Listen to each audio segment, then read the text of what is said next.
Good morning and happy Easter, everyone. Welcome and thank you for joining us here on YouTube for Oakridge Student Ministries Sunday morning youth lesson. Normally we would do this face to face, and honestly, sitting here looking at a camera instead of all your happy smiling faces is a little weird and a little strange, and every week it gets a little bit easier but also a little bit harder. So I just wanted to say good morning, take a minute to give you a little synopsis of what we would have talked about. For those of you who are used to coming to our youth class, you know that this is normally a little bit distracted and a lot of questions and hopefully some answers to that. So it's different not being able to see you, not being able to hear you, and not being able to know what's going on. So if there's something in this lesson that hits you hard or makes you think or causes you to struggle with something, please reach out to me. You can find us on Facebook and Instagram under Oakridge Student Ministries, and a direct message from one of those platforms will make it to me and I will get back to you as soon as I can.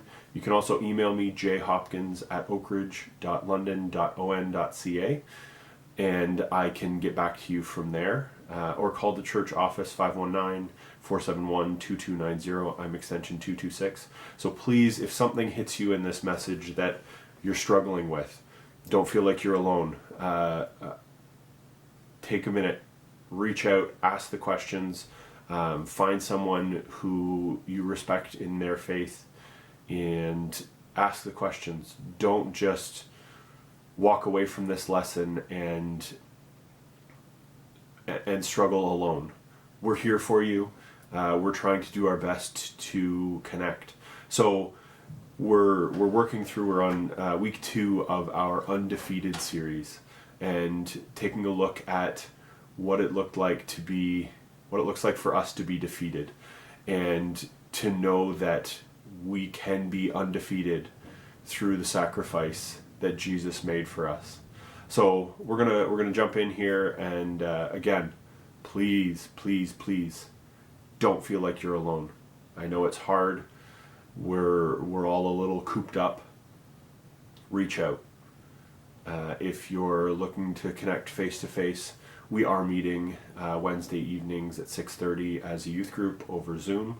So you can reach out to me and get that information as well.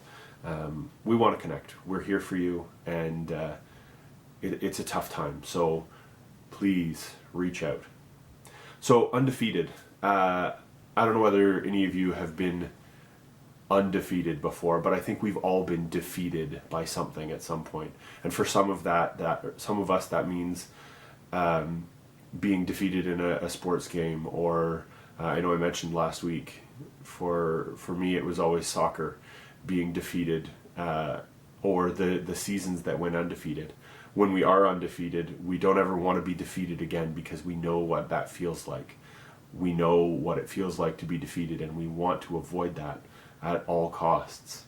And yeah, for some of us that's somewhat superficial, getting a mark less than what you thought you would on a test, or trying to do your best, whatever that thing is for you. Being defeated sucks, and it hurts, and it's hard. But we all want to make it to a point where we can be undefeated in those areas, be the best that we can possibly be. And sometimes those defeats seem small. Sometimes they're bigger things. Maybe you're being, bullied online. You're being, or you're passing on that to someone else. The way that you post on Instagram, on Snapchat, is that beneficial? Is that helping you? We struggle with that, and that can sometimes eat away at our self-image and can feel very, very defeating. So what does it look like? How do we overcome that feeling of defeat? How do we defeat the things we're struggling with instead of letting them defeat us? So as we in church, we look at celebrating Easter, Again, it looks wildly different this year than it ever has before. But as we look at celebrating Easter differently this year, we look at a time when we celebrate the way that Jesus defeated sin. And sin might look different, and for some of us that's a triggering word. Sin is this hard thing that what does it mean and how do I deal with that?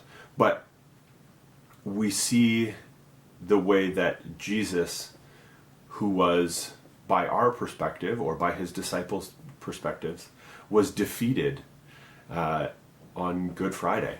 Jesus was crucified, and that looks an awful lot like a defeat to the world. Now, for some of you, we have a small view of Easter. We take a look at the idea that Jesus was crucified, that Jesus died in Easter, and we celebrate that at Easter time. But that's only a part of the story. And I want to take a look today at a passage out of the book of Hebrews in the Bible. So if you have a Bible, flip through. We're going to look at Hebrews chapter 12, verse 2. But this was a passage where the author of Hebrews is encouraging believers, helping them to not be defeated. So take a look at 12, verse 2. Let us fix our eyes on Jesus, the author and perfecter of our faith, who for the joy set before him endured the cross, scorning its shame, and sat down at the right hand of the throne of God.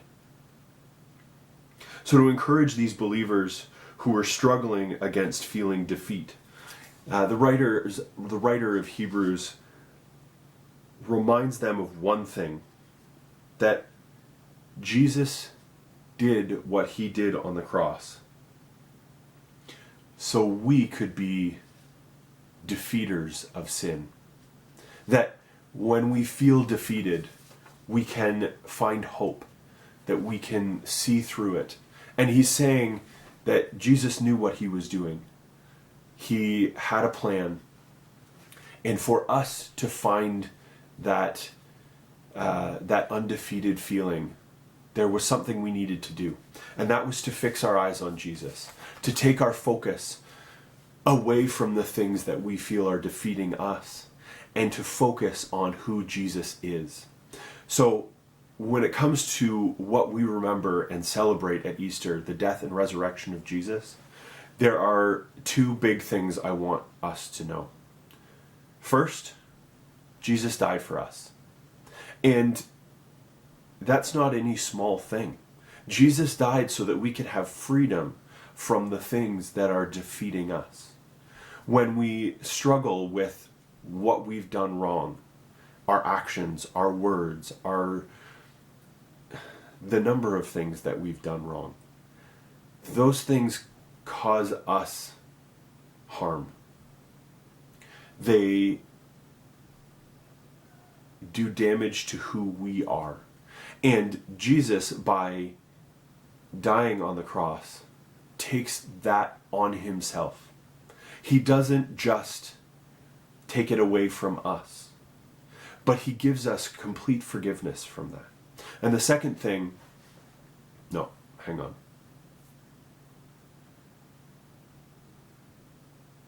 Jesus didn't want us to be living with that guilt of the things that we do wrong. I don't know about you guys, but I do things wrong. I'm not perfect. And Jesus wanted us, in dying for us, not to be living with that guilt. Not to be continuing to do the same things over and over again. Don't continue to do what is wrong just because we're forgiven. But to be free from the guilt and the shame that comes with those things that we know we do wrong. We all do. The second thing I want you to hear today is that Jesus died to defeat sin, so that sin won't defeat you. And I want to take a look at a passage out of 2 Corinthians, verse 5 and 21.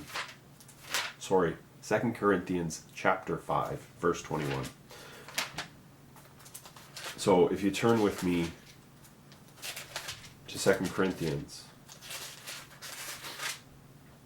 5:21, it reads, God made him who had no sin for us, so that in him we might become the righteousness of God. We might become the righteousness of God.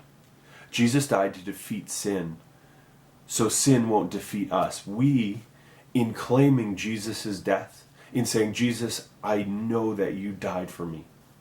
I know that you have a bigger plan, and I want to live my life to follow who you are and who you were, and to live each day becoming more and more like you. Jesus died to defeat sin so that sin won't defeat you. I want you to look at that passage again, at verse 21, the second half of verse 21. So that in him we might become the righteousness of God. Becoming the righteousness of God. Our claiming Jesus' death, placing our faith in him, allows us to become the righteousness of God. It's not just some little thing. We are allowed to become part of God's family. And the sins that we do are washed away by Jesus' sacrifice for us. Because of Jesus, sin is defeated. I want to say that again. Because of Jesus, sin is defeated. The things we do wrong, the shame that we feel for the mistakes that we've made, or the choices, the circumstances that have weighed on you, they don't have the power to defeat you anymore. Why? Because sin is defeated. Living a life with Jesus isn't just about what happens after we die. It's about living now. So, what can you do to access that freedom from sin in your life? Well, there's a few things. There's three things I want to give you today. First, define what's defeating you. Find that thing. Understand it. And the second thing, quick and easy here, take a step to defeat it. Don't try and do everything. Don't try and completely cold turkey it here. Take one step. Each day, take one step. And the third thing is ask God to help you remember who you are and how he sees you. God's picture of you is so different than the broken view you have of yourself. 3 steps. Define what's trying to defeat you. Take a step today to defeat it. And then ask God to remind you who you are in his eyes. Live into the definition of who you are by him. Because of Jesus, sin is defeated. Thanks for joining us, and happy Easter, everyone.